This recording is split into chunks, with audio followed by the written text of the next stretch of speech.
মুসা আলাইহিস সালাম একটা গাছের নিচে হেলান দিয়ে বসলেন, বসে দেখলেন দুজন মেয়ে দাঁড়িয়ে আছে দূরে, পানি নিতে পারছে না। লোকজন পানি নিয়ে যাচ্ছে, ওরা দাঁড়িয়ে আছে বেচারি। তো মুসা আলাইহিস সালাম গিয়ে বললেন, কি সমস্যা আপনাদের? এটা নিয়ে আপনারা আবার মেয়েদের সাথে কথা বলার চেষ্টা করেন না, ঠিক আছে? তো মাহারাম গায়রা মাহারাম মেনে চলে। তারা বললেন যে আমাদের বাবা অনেক বৃদ্ধ মানুষ, আমরা পানি নিতে পারি না যতক্ষণ না আমাদের কম পানি নিয়ে চলে যায়। তো মুসা আলাইহিস সালাম তো একটু বললাম না, ফিজিক্যালি খুব স্ট্রং ছিলেন, থাকে না বডি বিল্ডার, সামনে গিয়ে কথা বলে সরো পানি দিতে দাও, তখন মানুষ একটু মূল্যায়ন করে না। তো মুসা আলাইহিস সালাম এভাবে পানি নিয়ে দিলেন এবং বাছুরদেরকে পানি পান করালেন, করিয়ে গাছের নিচে এসে বসে আছেন। বসে বসে তিনি দোয়া করছেন, এই যে দোয়াটা তিনি দোয়া করছেন, রব্বি, একটা নেক কাজ করলেন, নেক কাজ করলেন না, মানুষের উপকার করলেন, নেক কাজ করে এসে গাছের নিচে বসে দোয়া করছেন, আল্লাহ এখানে তো আমার খাবার পানি বাসস্থান কিছুই নাই, আমি কি করব?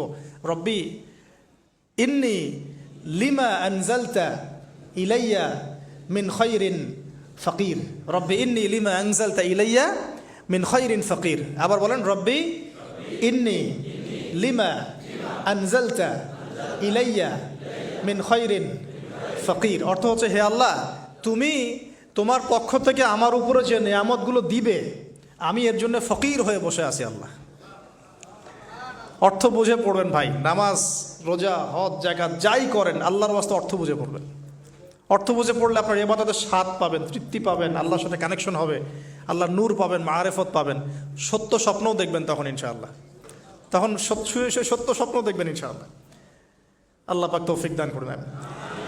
এবার আল্লাহ পাকের সাহায্য নেমে আসলো, ওই দুই মেয়ের মধ্যে একজন হেঁটে হেঁটে চলে আসছে। এবার এই মেয়ের হাঁটা সম্পর্কেও কোরআন কথা বলেছে, সুবহানাল্লাহ।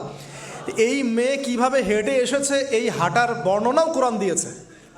কোরআন বলেছে এই মেয়ে হেঁটে আসছে লাজুক পায়ে। কি পায়ে?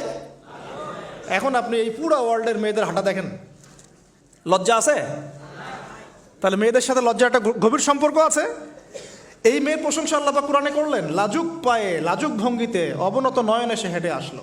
এখন আপনি কেলে যান, গো টু খেল, আপনাদের টুইন টাওয়ারে যান, দেখেন সবার হাঁটা চলা দেখেন। হায়া লজ্জার কোনো বালাই আছে এখানে? আমি গত লেকচারে বলেছিলাম যে আদম আলাইহিস সালাম এবং হাওয়া আলাইহিস সালাম, ইবলিস তাদের সাথে প্রথম যে আচরণ করেছে ওই ফল খাওয়ানোর পরে, সেটা কি? তাদের গা থেকে পোশাক খুলে পড়ে গেছে, মানে নগ্ন করে দিয়েছে আমাদের পিতামাতাকে। মহাবিশ্ব নগ্ন করে দিয়েছে কে? ইবলিস। তো এখন এই পৃথিবীতে আমরা যারা নগ্নতার চর্চা করছি, তার কার এজেন্ট আমরা বুঝতে বাকি আছে? আমার কথা কি বুঝতে পারছেন কি না? এই কানেকশন মেলানোর চেষ্টা করেন, ডটসগুলো মেলানোর চেষ্টা করেন। সামনে যাই প্রিয় ভাই, এই মেয়ে এসে বলছে, আমার বাবা আপনাকে ডাকেন, আমার বাবা আপনাকে ডাকছেন। তিনি গেলেন, বাবা শুআয়ব আলাইহিস সালাম। তখন এক বোন ইনডাইরেক্টলি বাবাকে বোঝাচ্ছে যে বিয়ে শাদী দিলে ভালো হয়। এক বোন বলছে যে আপনি তো তাকে পুরস্কৃত করতে চাচ্ছেন, তাহলে এইরকম কওয়িউন আমিন একজন মানুষকে সবচেয়ে ভালোভাবে পুরস্কৃত করা যায় তার যথাযোগ্য প্রতিদান দেওয়ার মধ্য দিয়ে। তো মেয়ের ইশারা বাবা বুঝেছেন, তিনি নিজের এক মেয়ের সাথে মুসা আলাইহিস সালাম বিয়ে দিলেন, সুবহানাল্লাহ। তবে শর্ত দিলেন, দেনমোহর কি? মোহর তো নাই। মোহর কি? এবার মোহর হচ্ছে 8 বছর তোমাকে আমার ফার্মে কাজ করতে হবে। এটা আগেকার একটা স্টাইল ছিল, সুন্নাহ। এটা এখন নাই, যদিও আগে এরকম ছিল যে দেনমোহর দেওয়ার জন্য এই একটা পদ্ধতি ছিল। যেমন ইয়াকুব আলাইহিস সালামের ক্ষেত্রেও এরকম 7 বছরের কথা আসছে, তিনি 7 বছর তার শ্বশুরের ফার্মে কাজ করেছেন। এটা নতুন ছিল না ওই সময়, এটা কমন ছিল। এখন যেমন আমাদের দেশে কমন 10 লাখ টাকা মোহর হবে, 10,000 টাকা দিব, বাকিটা সব বাকি, তাই না? তো এরকম আর কি কমন কিছু বিষয় থাকে আর কি। আস্তাগফিরুল্লাহ, মাফ করো, বলবে বাসরাতে, বলবে আমাকে মাফ করে দাও।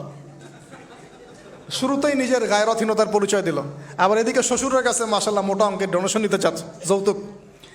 বিয়ে আমাদের ওখানে মাশাল্লাহ মানে কেনা বেচা, মেয়ে বিক্রি করতেছে আর ছেলে কিনতেছে।